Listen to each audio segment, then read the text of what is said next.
Okay, so just wanted to make a real quick follow-up video. One of the things I've noticed for trades moving forward, I'm actually going to end up making a brand new list because the list I have isn't going to be as relevant um, for moving forward with the same patterns, expecting the same thing, trying to play. It's kind of like a mini pyramid reversal strategy that I'm playing right here. USD JPY. Just looking at MACD on each one of these. MACD here, it's ran out of steam. We look more like we're going to be setting up to move the other direction.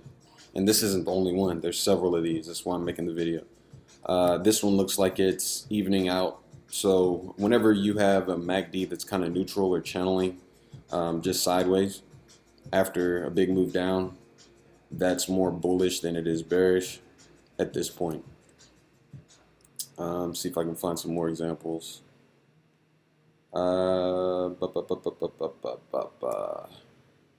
This one may be changing course.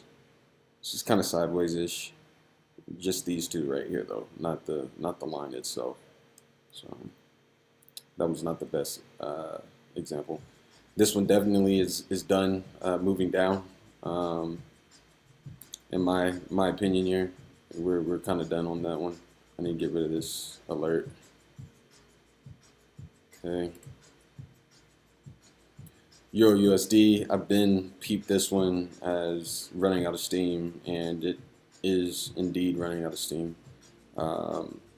Nothing going there. Even though there's a big move. Yeah, there's a huge candle right here on the 1 hour. But that doesn't really mean anything to me. I'm not a FOMO type of trader. I just want to keep that in perspective and realize that I'm trying to trade high probability setups. This MACD brings some question to the table. Euro CHF, I never was really trading off a MACD here. This is really a lotto ticket, it still is. Earlier today, you guys saw the first video I made this morning, and we were kind of at break even. Now we're above break even. If I really wanted to measure this out, it's going to be less than 1% because my stop loss is so damn big. It looks like we're like right at 1%-ish. Yeah, so whatever.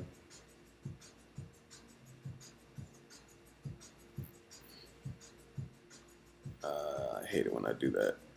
I put two. It's too close, so I can't even pull it back up. Here we go. Yeah, there we go.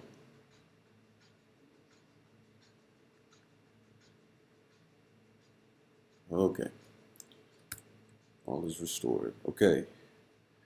You'll see AD is just kind of sideways.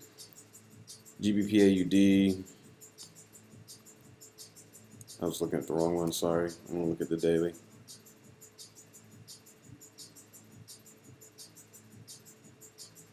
Actually, 1 hour. I'm tripping. I want to look at the 1 hour. I was looking at the right one. MACD. I don't talk a lot about MACD. I might make a whole course on MACD. How I got it set up, how I use it. I'll put that on Skillshare. You guys look out for my Skillshare link. Some of my videos here on TradingView have it in it. Some of them don't. Shouldn't be too hard to find my Skillshare stuff though. If you really want to, you can always just hit me in the chat. Sideways, doesn't really feel like, this one's still got a little bit of momentum down, but I wouldn't really count on it. And this is a really good example of us running out of steam here. Let me give you even more here.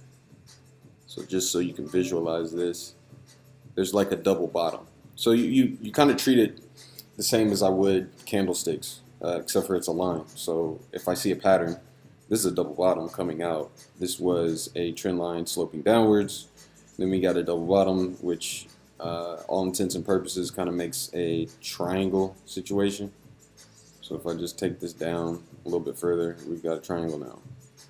If I clean this up, we've definitely got a triangle. And this is the breakout from the triangle, right?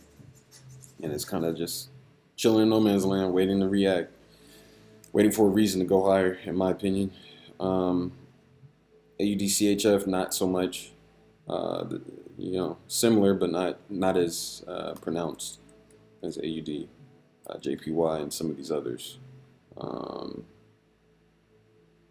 This has even got kind of a double bottom situation going on here, I'd say, right in here. So yeah, it's all I'm saying is a lot of these moves that I've made money off of in the last couple days, a lot of them are, in my opinion, at the end of their momentum, and it's probably time to look for different setups completely, look at different pairs completely. Although we don't like to admit it, a lot of times we have biases when we're looking at pairs that we just made money on. So I'm going to be, I've been making money going short, so I'm going to keep trying to look to be short in some of these instances. That's my personal bias, so that's me playing towards or against my personal bias and making sure that I try to stay honest. But yeah, that's what I got for you guys on this. Look for more videos, and I'm going to focus back away from execution because I feel like I'm done executing for right now, or at least for today, and I'm going to be looking deeper into analysis because that's how I find gold. I'm going to go dig for gold and see what I can find. All right, peace.